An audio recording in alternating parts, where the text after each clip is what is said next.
చాలా అంటే చాలా రుచిగా పాకంతో పని లేకుండా అలాగే పాలు కూడా వాడకుండా చాలా రుచికరమైన రెసిపీ ఎలా తయారు చేసుకోవాలో చూద్దామండి. Hello friends, welcome to Andhra kitchen. ఈరోజు మనం లడ్డూ రెసిపీ ఎలా తయారు చేసుకోవాలో చూద్దాము. అయితే ఈ రెసిపీకి మనకి పాకంతో పని లేదండి. అందుకోసం ముందుగా మనం 1 కప్పు వరకు పెసరపప్పు తీసుకోండి. 1 కప్పు పెసరపప్పుకి పావు కప్పు వరకు బియ్యం తీసుకోవాలి. ఈ పెసరపప్పు అలాగే బియ్యాన్ని బాండీలో వేసుకొని చక్కగా వేయించుకోవాలండి.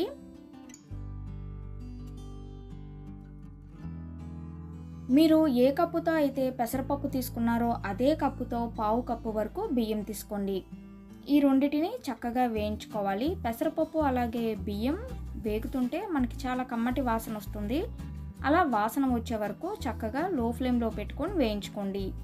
ఇలా వేయించుకునేటప్పుడే ఇందులోకి 2 యాలకులు కూడా వేసుకొని వేయించుకోవాలి.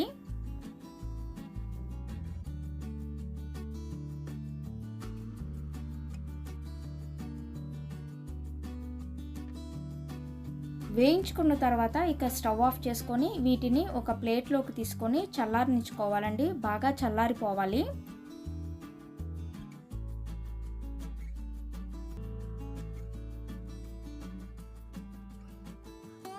చల్లారిన ఈ పెసరపప్పు బియ్యాన్ని మిక్సీ జార్లోకి తీసుకుందాము. మిక్సీ జార్లోకి తీసుకొని మెత్తగా పొడిలాగా తయారు చేసుకోవాలండి. ఇలా తయారు చేసుకున్న ఈ పొడిని ఇప్పుడు పక్కన పెట్టేసుకుందాము. ఈ రెసిపీ తయారు చేసుకోవడానికి ఇక్కడ మనం బెల్లం తీసుకుంటున్నామండి. ఏ కప్పుతో అయితే మనం పెసరపప్పు తీసుకున్నామో అదే కప్పుతో 1.5 కప్పు వరకు బెల్లం తీసుకుంటున్నాము.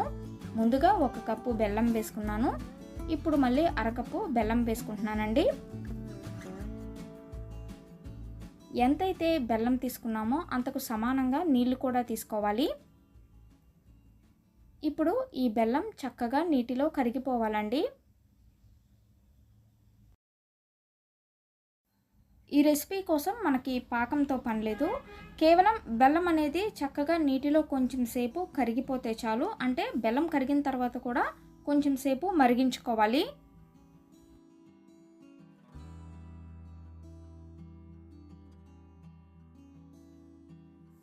ఇక్కడ నేను కొంచెం ఫుడ్ కలర్ అనేది వేసుకుంటున్నానండి. ఎల్లో ఫుడ్ కలర్ వేసుకున్నాను. ఫుడ్ కలర్ వేయటం ఇష్టం లేకపోతే స్కిప్ చేసుకోవచ్చు.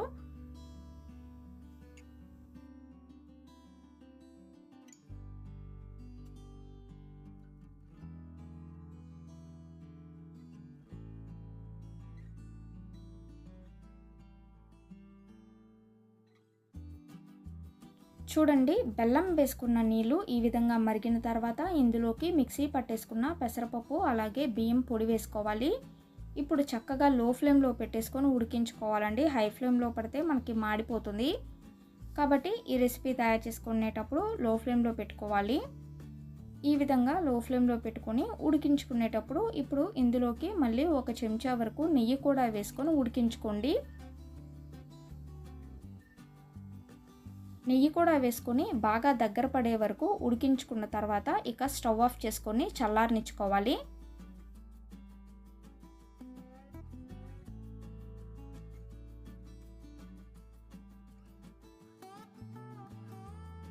చల్లారిన తర్వాత మనకు నచ్చిన డ్రై ఫ్రూట్స్ వేసుకొని లడ్డూలాగా చుట్టుకుంటే చాలు. పాకంతో పని లేకుండా, పాలు వేయకుండా చాలా రుచికరమైన లడ్డూ రెసిపీ రెడీ అయిపోయినట్లే.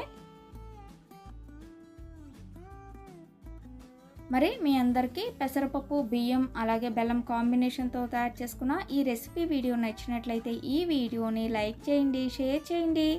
మరిన్ని వీడియోస్ కోసం మా ఛానల్ని సబ్స్క్రైబ్ చేయండి. Thank you for watching.